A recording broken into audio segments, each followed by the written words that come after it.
A gente começa a edição de hoje falando de um assunto muito sério que preocupa principalmente aqueles que estão construindo. O preço do material de construção já está lá em cima, o olho da cara, como o pessoal costuma dizer. Aí acontece o quê? A pressão sobre os custos para quem constrói tem sido aí maior no Noroeste Paulista do que em outras regiões do país. Por quê? Vou te explicar. Isso se deve, gente, à onda recente de furtos nos canteiros de obras que elevou o risco de prejuízos com os imóveis, principalmente naquela fase de construção. Entenda aqui comigo. A atenção dos criminosos tem se voltado aos canteiros de obras. Os furtos de ferramentas se tornaram comuns nos últimos meses. Felipe é dono de uma construtora e toda semana é vítima deste tipo de crime. Vai escorar uma laje, por exemplo.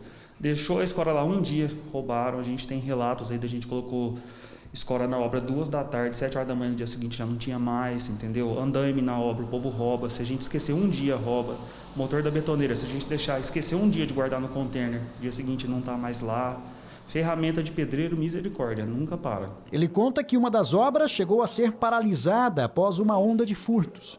Para viabilizar a construção, o jeito encontrado foi aumentar o valor dos imóveis, já contabilizando possíveis prejuízos causados pelos criminosos. Acaba onerando em tudo, tanto em tempo quanto dinheiro. E quem paga por isso no final é o cliente, que o custo-benefício para ele acaba encarecendo a cada dia mais, né? Na semana passada, a polícia de Rio Preto prendeu em flagrante 2 homens que estavam furtando estacas de metal usadas para escorar estruturas em obras. O material estava avaliado em R$ 9.800. A suspeita é que a dupla tenha praticado outros crimes semelhantes em Rio Preto e Guapiaçu. A saída encontrada para tentar evitar ser vítima de furtos tem sido guardar as ferramentas em um container como esse. Aqui dentro, inclusive, a gente tem essas escoras aqui, que tem sido alvo principal dos criminosos. Quando elas estão na obra, escorando a laje, por exemplo, para evitar que elas sejam levadas, outra saída tem sido amarrá-las com esses cabos de aço, bem grossos, como a gente pode ver aqui. O problema é que nem isso tem impedido os furtos. Os criminosos vêm preparados e cortam os cabos de aço para levar as escoras embora. Foi o que aconteceu em uma das obras que estão sob responsabilidade de Bruno, em Badibacite.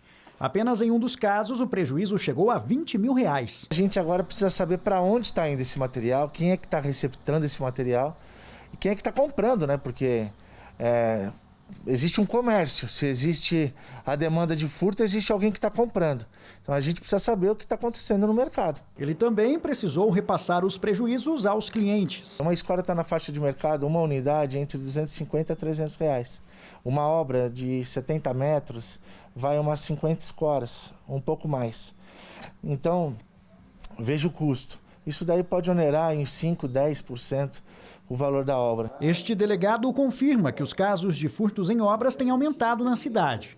A explicação seria o aquecimento do mercado de construção civil. Conforme o pessoal foi ficando em casa, foi sentindo necessidade de ter mais um ambiente, de ter mais um cômodo, e assim começaram as obras a aumentarem. E, consequentemente, o aluguel desses equipamentos, né, que acabam ficando vulneráveis.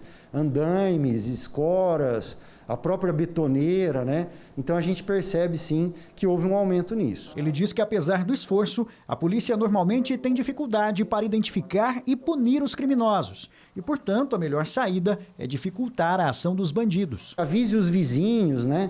Que está tendo a obra ali, que qualquer carro diferente, solicitar aos vizinhos que anotem a placa, se tiver uma câmera, se conseguir instalar uma câmera por perto, isso é sempre bom. Todos os equipamentos que sirvam para proteger o imóvel e a obra são bem-vindos.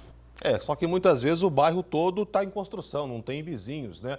Vale a pena investir num vigilante. Aí minimiza a possibilidade. E tão bandido, criminoso ou mais do que quem furta é quem compra, né? Tem que tomar vergonha na cara. Essa corrente do mal não pode ajudar a prosperar a indústria do crime. Não compre, não participe desse esquema.